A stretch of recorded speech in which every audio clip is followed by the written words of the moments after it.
जय श्री कृष्णा। राधे राधे दोस्तों, स्वागत है आपका अपने चैनल पर। तो दोस्तों, चातुर्मास चल रहा है।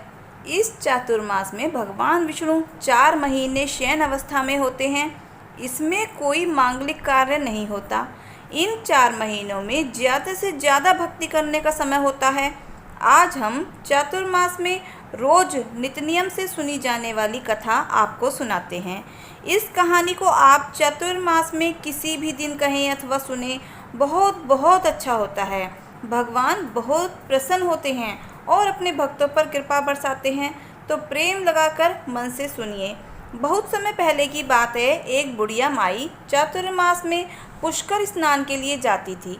वह हर 4 महीने पुष्कर में ही निवास करती थी। उसके एक बेटा और बहू थी। एक समय जब चातुर्मास आने वाला था, तब सास ने बहू को उपवास में जो खाने वाले पापड़ होते हैं आलू के, तो वो पापड़ बनाने के लिए कहा। बहू ने बड़े ही बेमन से वे पापड़ बनाए। जैसे तैसे उल्टे सीधे बनाए, उन्हें ज़मीन पर ही सुखा दिए और फिर उन पापड़ों को सूखने के बाद बांधकर अपना सास को दे दिए। अब बेटा अपनी माँ को पुष्कर में छोड़ने के लिए गया। वहाँ पहुंचकर माँ के रहने के लिए झोपड़ी बना दी, क्योंकि उस समय ऐसी कोई सुख सुविधा तो होती नहीं थी कि भाई कोई धर्मशाला है या होटल वगैरह होते थे। तो लोग नदी के किनारे कच्ची झोपड़ी बनाकर वहीं रहते थे और उसी में अपना कार्तिक स्नान या पुष्कर स्नान या चातुर्मास का स्नान किया करते थे। अब माँ के कहने पर वह वापस आ गया। उस समय लोगों की ज़रूरतें भी बहुत ही लिमिटेड भी थी। ऐसा नहीं था कि हमें बहुत ज़्यादा चीज़ें चाहिए थी। अपना 2 जोड़ी कपड़े लेकर जाते थे, एक को धोते और एक को पहनते थे और उसी में गुजारा भी करते थे। अब वो बुढ़िया माई पूरे भाव से, श्रद्धा से चातुर्मास का स्नान करने लगी और 4 महीनों के उपवास का उसने संकल्प लिया। वो पानी के साथ सैगर करने बैठी तो वो जो पापड़ थे वो बहुत ही बढ़िया फलाहार बन गए। अब बुढ़िया माई ने प्रेम से भगवान को भोग लगाकर उन्हें खा लिया। अब उसका यही नियम हो गया।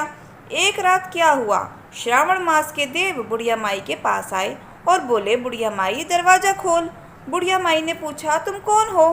तब वह बोले, मैं श्रावण मास का देव हूँ।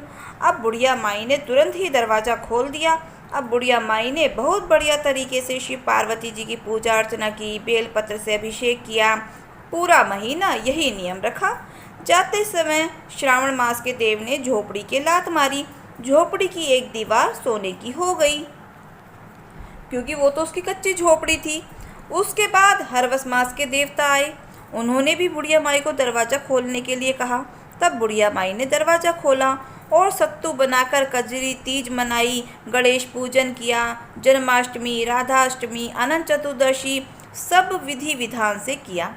उसके बाद भाद्रपद के देव ने भी लात मारी। जो उन्होंने लात मारी तो उसकी जो दूसरी दीवार थी वो हीरे मोती की हो गई।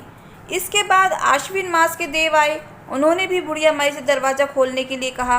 बुढ़िया माई ने दरवाज़ा खोला, पितरों का तर्पण किया, ब्राह्मण भोज करवाया, श्राद्ध किए, नवरात्रि में माँ दुर्गा की अखंड ज्योत जलाई, माँ को प्रसन्न किया। सत्य की विजय के रूप में बुराई के अंत की खुशी में दशहरा मनाया। अब अश्विन मास के देव ने भी लात मारी तो तीसरी दीवार भी बहुमूल्य रत्नों से जड़ित हो गई। अब इनके बाद कार्तिक मास के देवता आए। उन्होंने भी दरवाज़ा खोलने के लिए कहा। तो बुढ़िया माई ने दरवाज़ा खोला और बहुत प्रसन्न मन से कार्तिक स्नान किया, दीपदान किया। एकादशी, दीपावली, गोवर्धन पूजा, भैया दूज, आंवला नवमी, तुलसी विवाह सब बड़े ही प्रेम से किया।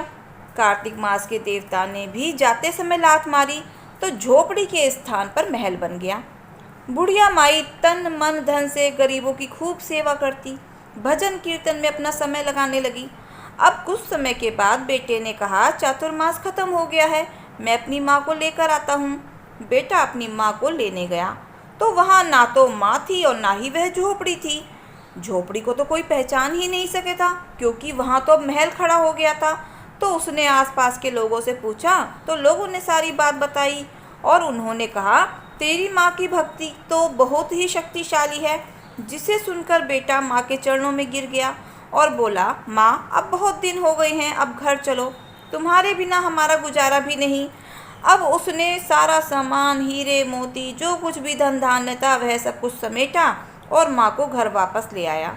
घर पहुंचकर जब सारी बात बहू को पता चली और सास की ठाट बाट देखकर उसकी बहू के मन में लालच आ गया। उसने सोचा अगले चातुर्मास में वह अपनी माँ को पुष्कर भेजेगी और वो भी वहाँ से बहुत सारा धन धान्य लेकर आएगी। यह सोचकर जब अगले साल चातुर्मास आया तो उसने अपने पति से कहा, अपनी माँ को भी पुष्कर छोड़कर आने के लिए कहा। अपनी माँ के लिए उसने ढेरों पकवान बना कर दिए। अब उसका पति अपनी सास को भी लेकर अपना पुष्कर पहुँच गया और वहाँ पर इसी तरह सारी व्यवस्था की और छोड़ आया। अब उसकी माँ पुष्कर में आ तो गई, पर चातुर्मास, वेद, देव, व्रत, पूजा, नियम उसमें कोई भाव ही नहीं था। वह चारों समय बढ़िया भोजन करती, दिन भर सोती। चारों मास आए और चले गए।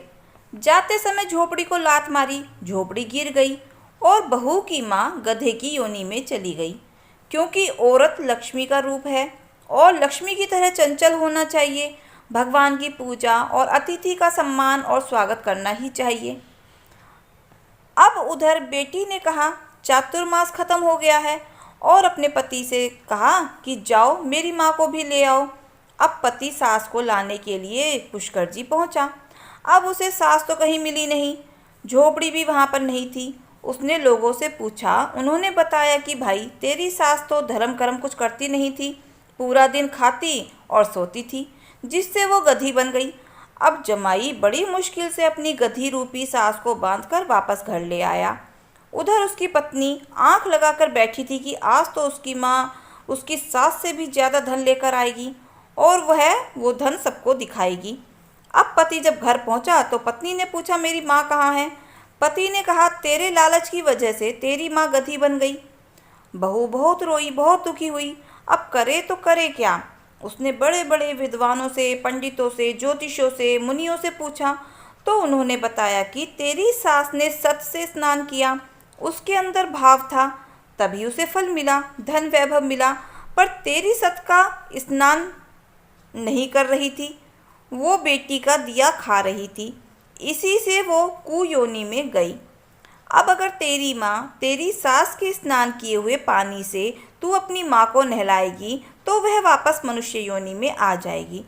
तब बहू ने ऐसा ही किया, अपनी सास के स्नान किए हुए पानी को इकट्ठा किया और माँ को उससे नहलाया तो वो वापस मनुष्य योनि में आ गई।